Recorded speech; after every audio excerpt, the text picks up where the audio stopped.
శ్రీమద్ రామాయణంలోని 66వ సర్గ.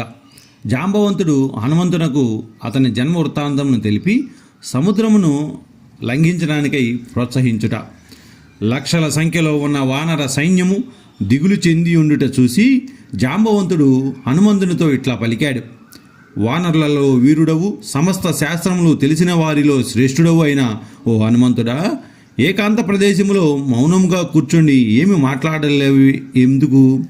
ఓ హనుమంతుడా, నీవు తేజస్సు చేత బలము చేత వానర రాజైన సుగ్రీవునితోనూ రామలక్ష్మణులతోనూ సమానుడవు గదా. వినతా కాశ్యపుల పుత్రుడు, మహాబలశాలి, సర్వ పక్షులలో ఉత్తముడు అయిన గరుత్మంతుడు ప్రసిద్ధుడు. గొప్ప బలము, వేగము, యశస్సు గల ఆ గరుత్మంతుడు సముద్రములో నున్న సర్పములను పైకి లాగుతూ ఉండగా నేను అనేక సార్లు చూశాను. అతని రెక్కలకు ఎంత బలం ఉన్నదో నీ భుజములకు అంత బలము ఉన్నది. పరాక్రమము చేతను తేజస్సు చేతను నీవు అతనికి ఏ మాత్రము తీసిపోవు. ఓ వానర శ్రేష్ఠుడా, నీ బలము, బుద్ధి, తేజస్సు, ధైర్యము ఇతర ప్రాణులలో ఉన్నవాటికంటే అధికమైనవి. నీవు ఈ కార్యమునకై ఎందుకు సిద్ధము అవటలేదు? అప్సర స్త్రీలలో శ్రేష్ఠురాలు, ప్రసిద్ధురాలు అయిన అంజన అను నామాంతరము గలది అయిన పుంజిక స్థల అను అప్సర స్త్రీ వానరుడైన కేసరి యొక్క భార్య.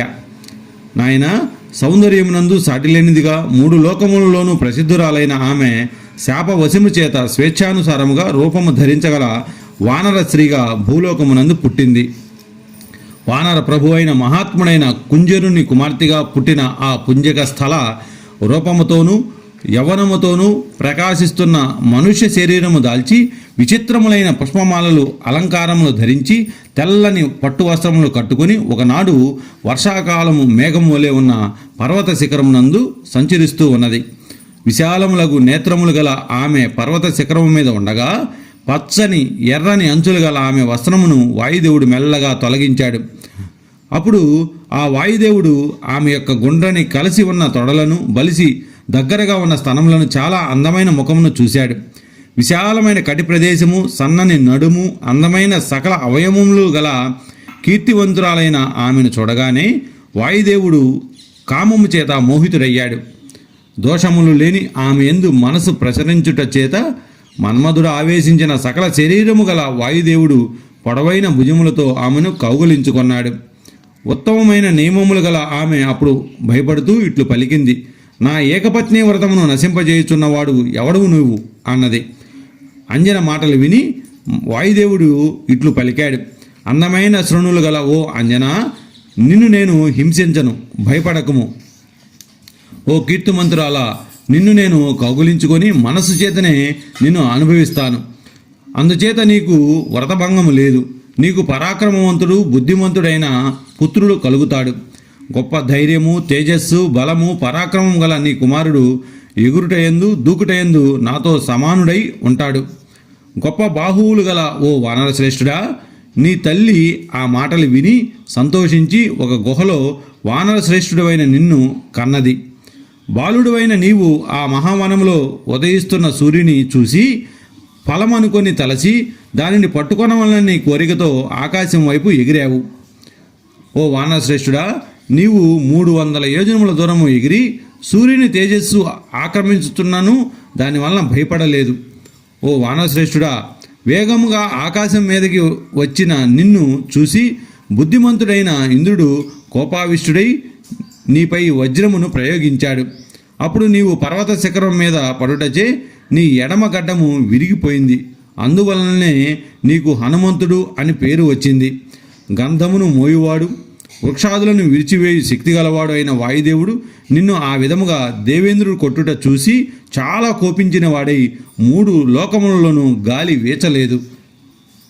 3 లోకములు క్షోభ చెందుట చూసి లోకపాలులైన దేవతలందరూ కోపించిన ఆ వాయుదేవుణ్ణి ప్రార్థించారు. యుద్ధమునందు సత్యమైన పరాక్రమం గల నాయన, వాయుదేవుడు ఆ విధముగా బ్రతిమాలు కొనబడు సమయమునందు బ్రహ్మదేవుడు నీకు శస్త్రము చేత చావు లేకపోవుట అను వరమును ఇచ్చాడు. ఓ సర్వసమర్థుడమైన హనుమంతుడా, వజ్రాయుధము ప్రయోగించినను నీకు ఎట్టి పీడ కలగకుండుటను చూసి దేవేంద్రుడు సంతోషిస్తూ నీవు కోరినప్పుడు మాత్రమే నీకు మరణము వచ్చునని ఒక గొప్ప వరమును నీకు ఇచ్చాడు.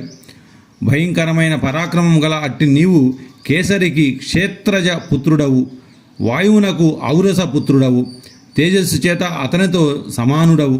నాయనా, వాయుపుత్రుడవైన నీవు ఎగురుటలో కూడా అతనితో సమానుడవు. ఇప్పుడు మా ప్రాణములు పోవుచున్నవి. ఇప్పుడు మాలో సామర్థ్యము పరాక్రమము గల వాడవు నీవే, రెండవ సుగ్రీవును వంటి వాడవు. నాయన, మహావిష్ణువు త్రివిక్రమ రూపము ధరించినప్పుడు నేను ఈ పర్వతారణ్యాదులతో కూడిన భూమికి 21 సార్లు ప్రదక్షిణ చేశాను.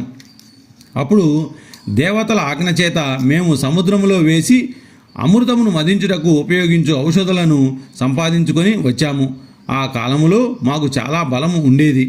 ఇప్పుడు నేను వృద్ధుడైపోయేటచే నా బల పరాక్రములు క్షీణించాయి.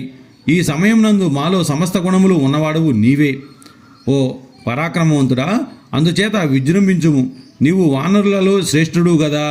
ఈ వానరసేన అంతా నీ పరాక్రమమును చూడవాలని కోరుతున్నది. వానర శ్రేష్ఠుడమైన ఓ హనుమంతుడా, లెమ్ము, మహాసముద్రమును దాటుము. నీ గమనశక్తి జగత్తులోని అన్ని ప్రాణుల గమనశక్తి కంటే చాలా గొప్పది కదా. హనుమంతుడా, వానరులందరూ దిగులు చెంది ఉన్నారు. నీవు ఉపేక్షిస్తున్నావేమి? మహావేగము గలవాడా, విష్ణువు 3 పాదాన్యాసముల చేత లోకములను ఆక్రమించినట్లు నీవు నీ శక్తిని చూపుము. ప్రసిద్ధమైన వేగము గల వాయుపుత్రుడైన ఆ హనుమంతుడు వానర శ్రేష్ఠుడైన జాంబవంతుడి విధంగా ప్రేరేపించగా ఆ వానర వీర సైన్యమునకు సంతోషము కలుగునట్లు తన శరీరమును చాలా పెద్దదిగా చేశాడు. వాల్మీకి మహర్షి విరచితమై ఆదికావ్యమైన శ్రీమద్ రామాయణమునందలి కిష్కింధకాండలో 66వ సర్గ సమాప్తము.